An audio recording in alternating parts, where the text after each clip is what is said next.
Welcome to The Tale of Two Cities by Charles Dickens for Prep 3. Today we will handle Chapter 4, which is entitled 5 Years Later with Miss Walaa Samir. Let's start.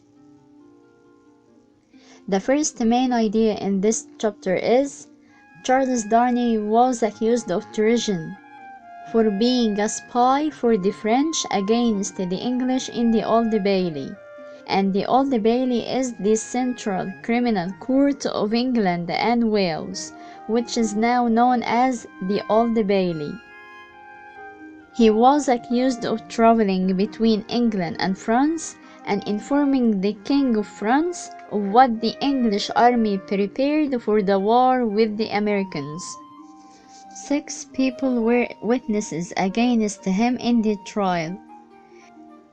The 6 witnesses were Dr. Manette, Lucy, John Barsad, Robert Clay, and the 6th one, whose name wasn't mentioned.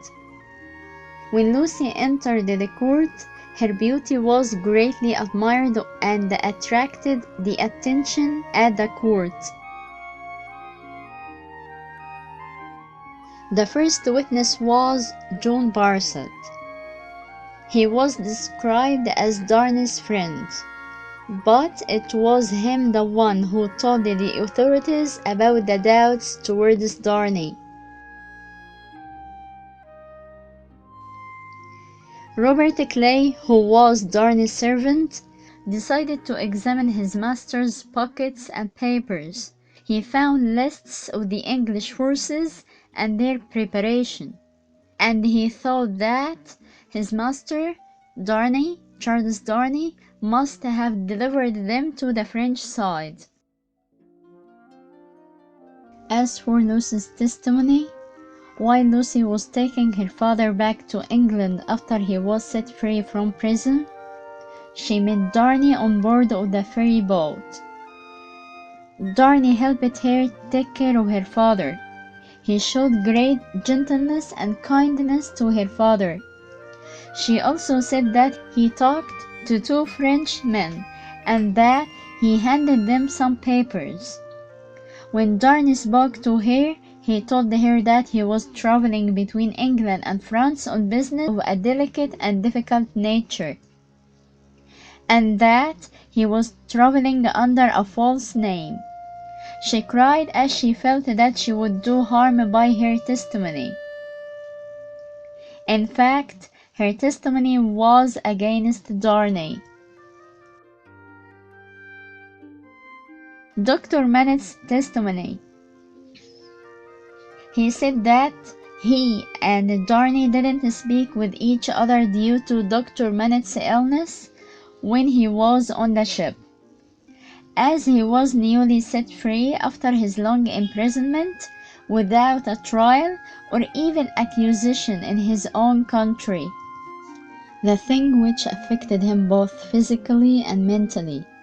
His story was widely known throughout England. Everyone sympathized with him. His testimony was of no value in Darnay's case. As for Mr. Lurie's testimony, he didn't have any conversation with Darnay, as the weather was stormy, and the crossing was long and rough, and he laid on the sofa almost all the time he spent on the ship. Mr. Lurie added that the night was so dark, and the passengers were so wrapped up and no one spoke.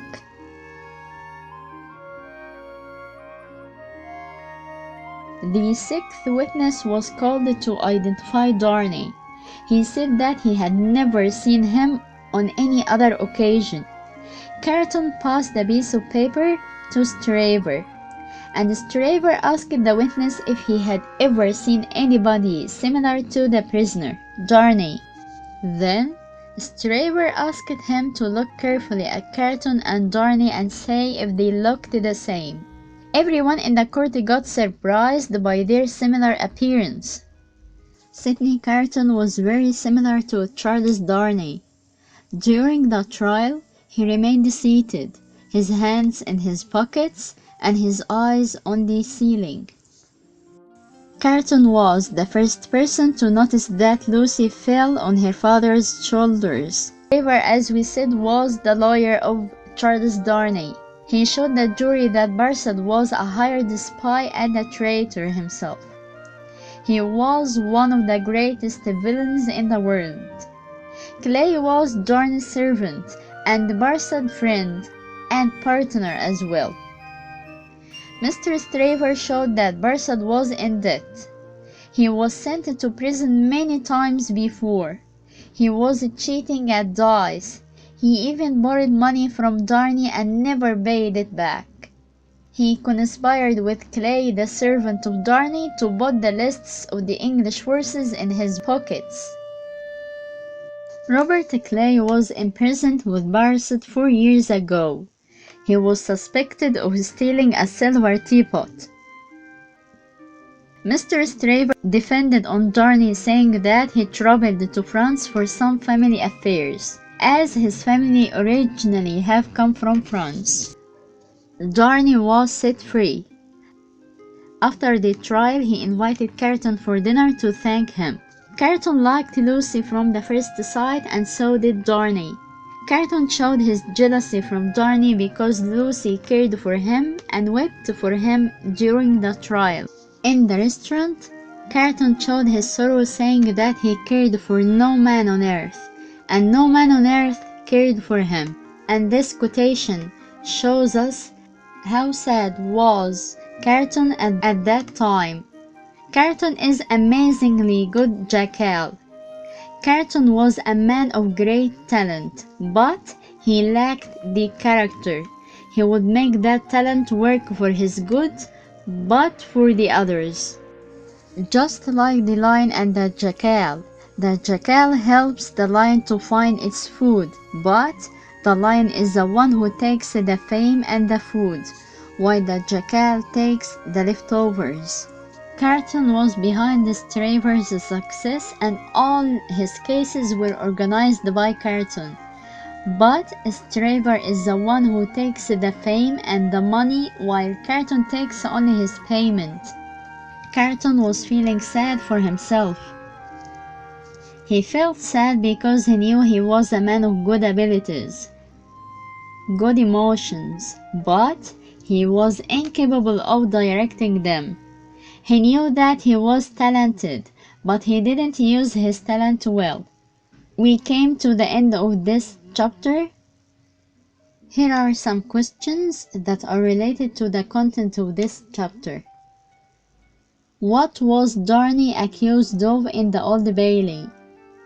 And who were the witnesses? What were the evidences against Darnay? How was Barsad not a convincing witness? How was Darnay set free? Describe Sidney Carton. Although Carton would never be a lion, but he was a perfect jackal. Explain. Many thanks from me, Miss Walaa Samir, and see you in chapter 5. Bye!